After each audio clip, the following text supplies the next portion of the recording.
તો આગળ વાત કરીએ વલસાડની। વલસાડ જિલ્લામાં ફરી વરસાદી માહોલ જામ્યો છે। વલસાડ સહિત ગ્રામ્ય વિસ્તારમાં વરસાદ પડ્યો। અહીં વાપી, ધરમપુર આ ઉપરાંત કપરાડા સહિતમાં પણ વરસાદ નોંધાયો છે। જિલ્લાના તમામ તાલુકાઓમાં સાર્વત્રિક વરસાદ પડી રહ્યો છે। સતત અવિરત વરસાદથી જનજીવન પ્રભાવિત થયું છે। હજુ પણ ભારે વરસાદની હવામાન વિભાગ દ્વારા અહીં આગાહી કરાઈ છે।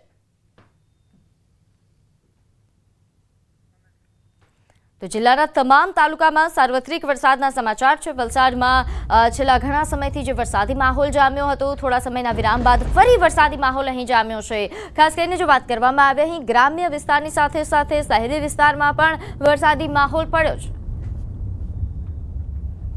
તો આ તરફ પંચમહાલ પાવાગઢમાં વરસાદી માહોલ જામ્યો છે। અહીં ભારે વરસાદના કારણે ઝરણાઓ સક્રિય થયા। ખૂણિયા મહાદેવ ધોધ શરૂ થતા નયનરમ્ય દ્રશ્યો જોવા મળ્યા। પગથિયા પરથી પાણી વહેતા નજરે પડ્યા। વાદળોની ફોજ અને ધુમ્મસ વચ્ચે લપેટાયેલા ડુંગરમાંથી ખડખડ વહેતા પાણીનો આ અનેરો નજારો સામે આવ્યો।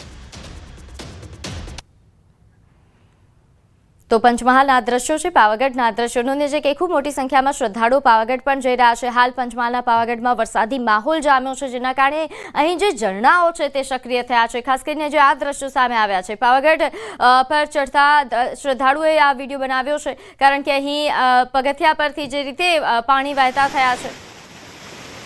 તો પંચમહાલના પાવાગઢમાં વરસાદી માહોલ, અહીં વરસાદી માહોલ વચ્ચે પગથિયા પરથી નદીની જેમ જાણે પાણી વહેતા હોય તેવા પ્રકારના દ્રશ્યો। તેજ પાણીના પ્રવાહ વચ્ચે દર્શનાર્થીઓ પગથિયા પર વહેતા પાણીથી ગભરાઈ પણ ગયા।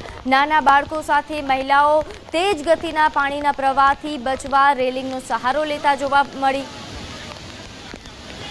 ત્યારે હાલ પાવાગઢમાં જે પરિસ્થિતિ છે તેને લઈને વધુ વિગત સાથે સંવાદદાતા રાજેશ આપણી સાથે જોડાઈ ગયા છે। રાજેશ, પાવાગઢમાં હાલ કેવો વરસાદી માહોલ, કેવા પ્રકારની સમસ્યાઓ સર્જાઈ?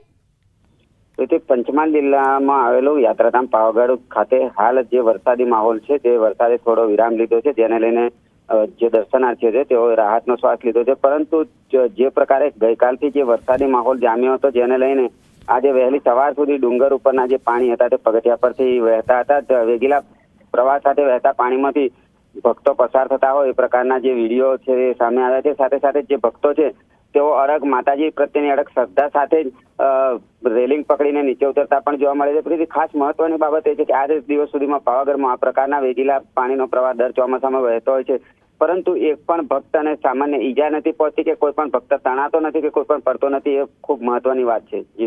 જી આભાર માહિતી આપવા બદલ। તો હાલ જે રીતે સંવાદદાતાએ જણાવ્યું કે અહીં પાવાગઢમાં જે વરસાદી માહોલ જામ્યો હતો, જેના કારણે પગથિયા પરથી આ પાણી વહેતા થયા। દર્શનાર્થીઓને પણ હાલાકી ભોગવવાનો વારો આવ્યો। તો પંચમહાલના ખૂણિયા મહાદેવ ધોધ પણ સક્રિય થયો છે। પાવાગઢમાં ભારે વરસાદથી અહીં ઝરણા વહેતા થયા। ધોધનું નયનરમ્ય દ્રશ્ય પણ સામે આવ્યું છે। પાવાગઢ આસપાસ સોળે કળાએ અહીં પ્રકૃતિ ખીલી ઉઠી છે, તેના દ્રશ્યો આપ જોઈ શકો છો। આ ધોધના નયનરમ્ય દ્રશ્યો પાવાગઢ આસપાસની તમામ જે અહીં पर्वतीय श्रृंखला है ત્યાં हाल आ प्रकार की परिस्थिति है। यहाँ पर पानी का नज़ारा बहुत अच्छा लगा हमको। दर्शन करे बहुत अच्छे, पानी बहता हुआ झरना देख के कुल्लू जैसा हमको नज़ारा लग रहा है। रमणीय दृश्य देखाय છે। ધોધમાર વરસાદ પડ્યો અને ધોધ ચાલુ થયો છે। તે મનાલીનું જાણે મનાલીનું દ્રશ્ય હોય એવું આનંદ માનવામાં આવે છે। પંચમહાલ જિલ્લામાં આજે સાર્વત્રિક મેઘમહેર થઈ છે અને મેઘમહેર થતા જ પંચમહાલ જિલ્લાના પાવાગઢ ખાતે આવેલા ડુંગરમાં ચો તરફ ઝરણા શરૂ થઈ ગયા છે। હું આપને સીધા દ્રશ્યો બતાવીશ। પંચમહાલ જિલ્લાના જાંબુઘોડા અને પાવાગઢ ખાતે ચોમાસામાં પ્રકૃતિ સોળે કળાએ ખીલી ઉઠતી હોય છે અને આ પ્રકૃતિનો આનંદ માણવા માટે દૂર દૂરથી સહેલાણીઓ મોટી સંખ્યામાં આવતા હોય છે। આપ દ્રશ્યોમાં જોઈ શકો છો પાવાગઢ ડુંગર છે હાલ વાદળોની ફોજ વચ્ચે લપેટાય છે। ધુમ્મસભર્યું જે વાતાવરણ છે, જેના વચ્ચેથી ખળખળ જે ઝરણા છે વહેતા શરૂ થાય છે। સાથે સાથે જ અહીંયા ખૂણિયા મહાદેવનો ધોધ આજે શરૂ થયો છે, જેથી સહેલાણીઓમાં ખૂબ જ આનંદ જોવા મળી રહ્યો છે।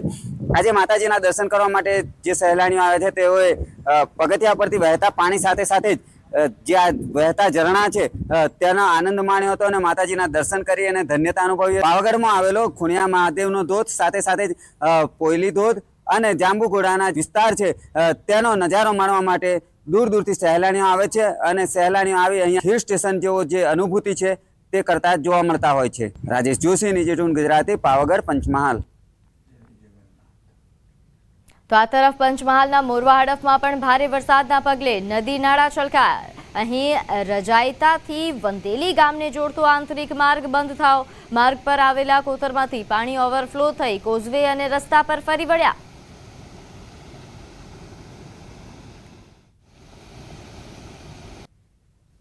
તો પંચમહાલના મોરવા હડફ અને ઉપરવાસમાં વરસાદી માહોલને લઈને હડફ ડેમમાં સતત અહીં નવા નીરની આવક થઈ રહી છે. ડેમની રૂલ લેવલ સપાટી જાળવવા ડેમના 3 ગેટ ખોલી ગઈકાલથી નદીમાં પાણી છોડવામાં આવી રહ્યું છે. હડફ ડેમના 3 ગેટ 1.50 મીટર ખોલી 18,300 ક્યુસેક પાણી હાલ છોડવામાં આવી રહ્યું છે. ડેમમાં હાલ પાણીની આવક 18,350 ક્યુસેક છે.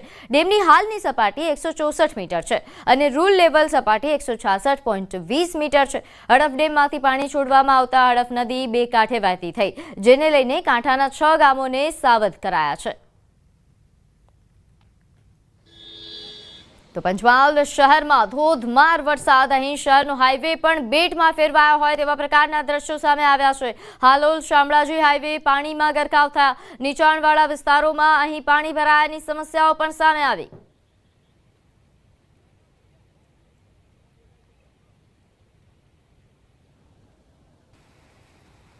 તો પંચમહાલમાં મોરવા હડફમાં 5 ઇંચ વરસાદ નોંધાયો છે. મોરવા હડફમાં પાણી ભરાયાની સમસ્યાઓ સામે આવી. અહીં શહેર વચ્ચે ધસમસતા પાણી વહી રહ્યા છે, જેના દ્રશ્યો આપ જુઓ, એક્સક્લુઝિવ દ્રશ્યો. શહેર વચ્ચે ધસમસતા પાણીના રોડ રસ્તાઓ પર પાણી ભરાઈ ગયા છે. અહીં 5 ઇંચ વરસાદમાં આ પ્રકારની પરિસ્થિતિ સર્જાઈ છે. મોરવા હડફમાં 5 ઇંચ વરસાદથી હાલ શહેર પાણી થયું છે. આ તરફ પંચમહાલના હાલોલમાં પણ વરસાદી માહોલમાં પાણીના પ્રવાહ સાથે વાહન તણાયા. જૈન મંદિર વિસ્તારમાં કાર પાણીના પ્રવાહમાં તણાઈ અને ચરણદાસના ખાંચામાંથી એક્ટિવા પાણીમાં તણાયું. આ પ્રકારની સમસ્યાઓ સામે આવી રહી છે. અહીં પાણીનો પ્રવાહ એટલો તેજ હતો કે વાહનો રમકડાની જેમ તરતા જોવા મળ્યા.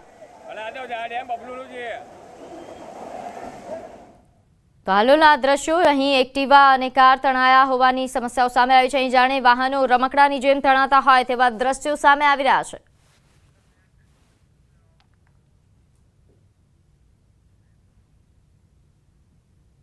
તો સુરત જિલ્લામાં છેલ્લા 2 દિવસથી મેઘરાજા ધમાકેદાર બેટિંગ કરી રહ્યા છે. સુરતના અનેક વિસ્તારો છે કે જ્યાં પાણી ભરાઈ ગયા છે.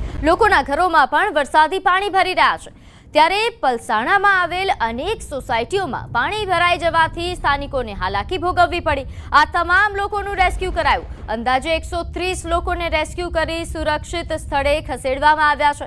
પલસાણાના કારેલી ગામમાં વરસાદી પાણી ભરાયા હતા. કારેલી ગામની અનેક સોસાયટીમાં જળબંબાકારની સ્થિતિ સર્જાઈ હતી. તેથી બારડોલી ફાયર તેમજ પોલીસ દ્વારા ફસાયેલા લોકોને સુરક્ષિત જગ્યા પર ખસેડવામાં આવ્યા હતા.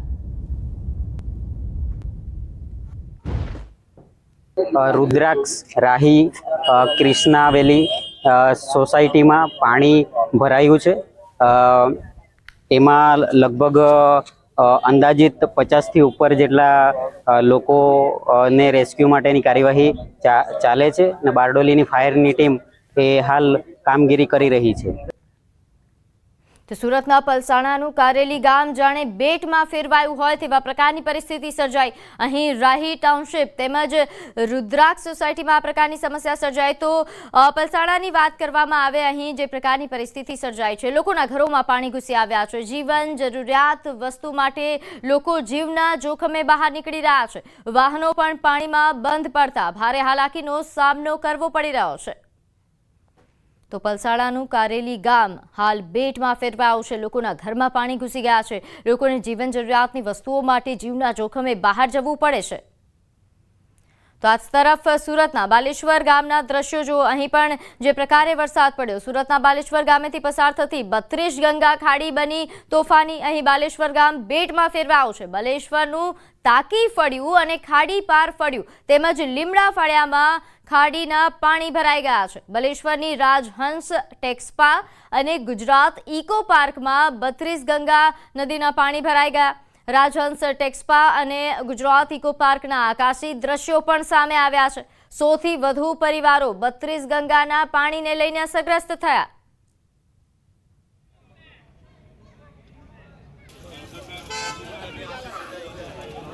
વરસાદ એકદમ આવી ગયો છે. હવે ખબર નહીં એ લોકો આવતા વર્ષે કે આ વર્ષે આના ઉપર ધ્યાન આપે, બટ આ વખત એ લોકોને માર્કશીટ ડ્રેનેજ ખાતા તરફથી પણ મળી ગઈ છે, એટલે એ જે દબાણ છે એ દબાણ દૂર કરવાની પ્રક્રિયા 100% દૂર થઈ જ જશે. સુરત જિલ્લામાં ધોધમાર વરસાદને પગલે સમગ્ર જિલ્લો પ્રભાવિત થયો છે. દ્રશ્ય બતાવવાના પ્રયાસ કરીશ કે એ સુરત જિલ્લાના પલસાડ તાલુકાના બલેશ્વર ખાતે 32 ગંગા ખાડી, એ 32 ગંગા ખાડીની અંદર પૂરની સ્થિતિ સર્જાતા બલેશ્વર ગામના 50 થી 45 ગામો અને 45 ઘરો જે બેટમાં ફેરવા પામ્યા છે. દ્રશ્યમાં જોઈ શકો છો, સીધા દ્રશ્ય તમે લાઈવ દ્રશ્ય જોઈ શકો છો કે આ બલેશ્વર ગામ ખાતે આવેલ આ 32 ગંગા ખાડીની અંદર પૂરની સ્થિતિ જોતા હાલ દયનીય હાલત થવા પામી છે. કેતન પટેલ, ન્યૂઝ 18 ગુજરાતી, પલસાણા.